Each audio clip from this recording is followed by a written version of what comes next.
ke-19 ini tidak lain dan tidak bukan seluruh pahalanya dikirimkan buat almarhum. Siang ini yang menghadiri aula gedung serbaguna ini ada 100 orang,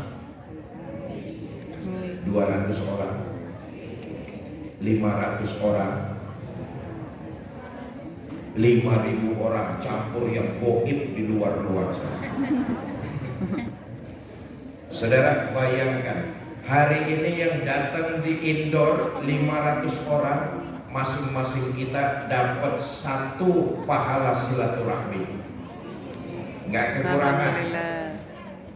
Tapi saudara bayangkan, hari ini kita dapat 1 pahala silaturahmi, tapi orang tua kita almarhum Bapak Haji Rahmatullah Siddiq dapat 500 pahala silaturahmi. Luar biasa. Kata Nabi itu, orang yang sedang berkalang di dalam tanah, keluarga kita, orang tua kita yang ada di dalam kubur, kata Nabi, mereka tuh mengharapkan pertolongan. Kayak orang yang lagi tenggelam. Bu, ya, Bu, ya. Ibu udah pernah melihat orang tenggelam? Di sungai kalau ada yang lagi tenggelam, ibu panggil, "Bang, tenggelam ya?"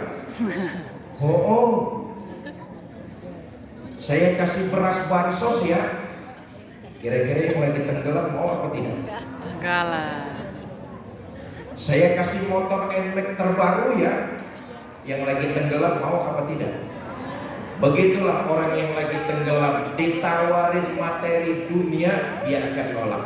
Kenapa? Lagi tenggelam, butuh pertolongan. Lihat saja, orang kalau lagi tenggelam itu saudara, ada kayu hanyut, kayu dipegang. Betul atau tidak? Ada tong hanyut, tong dipegang. Bahkan rumput, dia sadar nggak sanggup menahan bobotnya, tapi karena pengen selamat, dia pegang juga itu rumput tercerabut. Begitulah kata baginda Nabi, keluarga kita, orang-orang tua kita, mereka yang sedang berada di dalam kubur seperti orang yang tenggelam, mengharapkan pertolongan karena mereka sudah tidak bisa beramal ibadah kembali.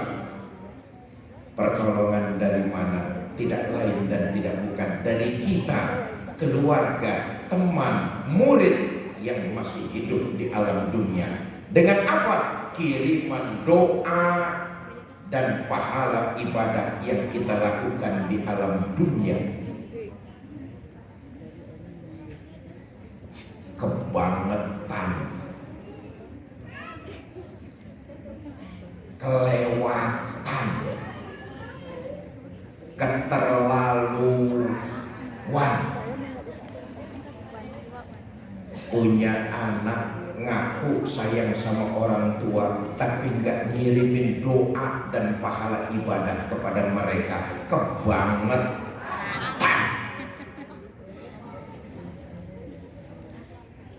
Untung ada Sayyidul Ayam hari Jumat.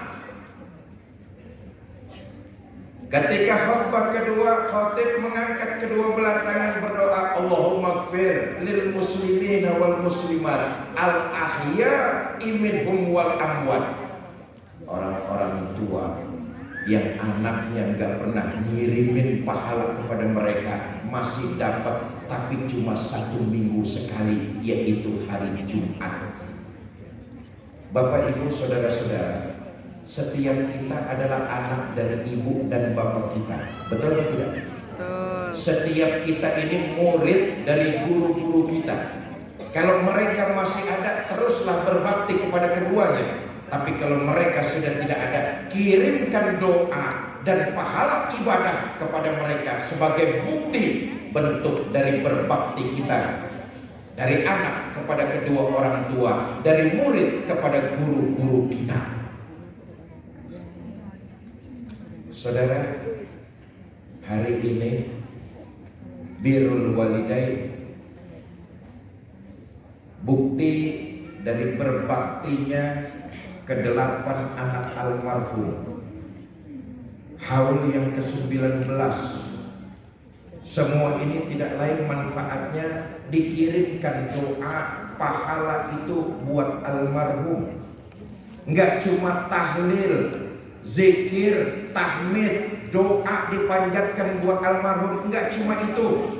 Alhamdulillah keluarga almarhum mengadakan sedekah yang pahalanya juga dikirim buat almarhum. Saudara, ini akan sampai kepada beliau, dan beliau hari ini senangnya luar biasa. Yang ada di depan ibu bapak bingkisan warna hijau itu sedekah dari keluarga yang pahalanya khusus buat almarhum. Itu yang tadi saya maksud, kirimkan doa serta pahala amalan ibadah, khususnya ibadah sedekah buat keluarga, buat orang tua, buat teman, buat guru tercinta yang sudah meninggal dunia. Itu akan sampai kepada mereka, hakul yakin, jadi wasilah terbukanya pintu rahmat Allah. Mereka mudah-mudahan Allah jadikan kuburnya rodha min riyadil jannah.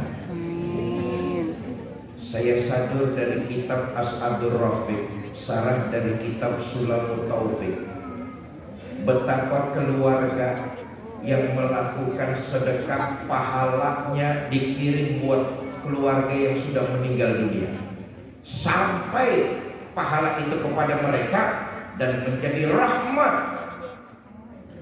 terbebasnya dari azab dan siksa neraka kubur. Bapak Ibu, dahulu ada seorang ibu ditinggal mati anak gadis sematawayang.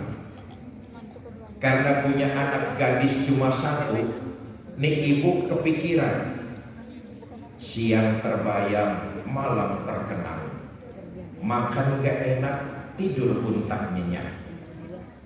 Dalam hati yang gelisah karena kangen sama anak gadis sematawayangnya yang sudah meninggal, nih ibu konsultasi dengan ulama besar Imam Hasan Al-Basri. Tuan Imam, saya punya anak gadis sematawayang, belum lama anak gadis saya meninggal dunia. Saya kangen Tuan Imam, tiap hari saya kepikiran, saya pengen ketemu anak gadis sematawayang saya. Tuan Imam, berikan saya amalan, apa yang harus saya kerjakan? Kata Imam Hasan Al-Basri, ibu nanti malam selesai sholat isya, sholat sunnah 4 rakaat, terus baca sholawat sampai ibu tertidur. Dikerjakan amalan ini oleh ibu tersebut. Selesai sholat sunnah, ibu ini baca sholawat sampai dia tertidur pulas. Dalam tidur Allah takdirkan si ibu ini ngimpi ketemu sama anak gadis sematawayang. Rindu yang tiap hari menggebu terjawab sudah, terbayar sudah. Tapi sayang, untung tak dapat diraih, malam tak dapat ditolak. Dalam mimpi si ibu ini melihat dengan jelas anak gadis sematawayangnya sedang disiksa di dalam kubur. Hati orang tua mana yang sanggup melihat anaknya tersiksa? Pagi-pagi nih ibu laporan lagi sama Imam Hasan Al-Basri.